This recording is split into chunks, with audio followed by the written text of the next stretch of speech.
ఇద్దరు ఆడపిల్లలతో ఉంటూ ఇవేం నీచమైన పనులు అంటూ ప్రస్తుతం సోషల్ మీడియాలో పెరుగు పచ్చడి ఆంటీ చేసిన మోసాల కోసం ఎన్నో వీడియోస్ వైరల్ అవుతున్నాయి.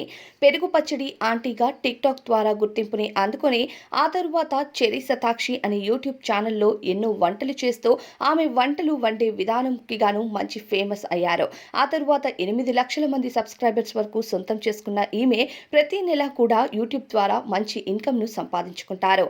కానీ నేను వెయిట్ లాస్ అయ్యాను, మీరు కూడా ఈ క్లినిక్కి వెళ్ళండి అంటూ ఓ క్లినిక్ని తరచూ ప్రమోట్ చేయటం, దానితో పాటు జాతకాల కోసం ప్రమోట్ చేయటంతో ఈమె పేరు మరింత నెట్టింట వైరల్ అయింది.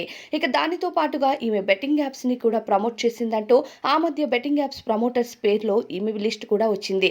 ఇకపోతే తాజాగా చాలా మంది ఈమె చేసిన శారీస్ బిజినెస్ లో కూడా మోసపోయామంటూ కొన్ని వార్తలు బయటకు వస్తున్నాయి. దానితో పాటు విజయవాడలో ఈమె అప్పుల బారిన పడి చాలా మందిని మోసం చేసి అక్కడి నుండి మైసూరు పారిపోయింది అన్నట్టు చాలా మంది ఆమె మోసంకి బాధితులుగా మారిన వాళ్ళు కూడా కొంతమంది ఇన్ఫ్లుయెన్సర్స్ ని ఫాలో అవుతూ ప్రస్తుతం వాళ్లకు నిజాలను బయట పెడుతున్నారు. మరి దీనిపైన అభిప్రాయం కామెంట్స్ లో చెప్పండి.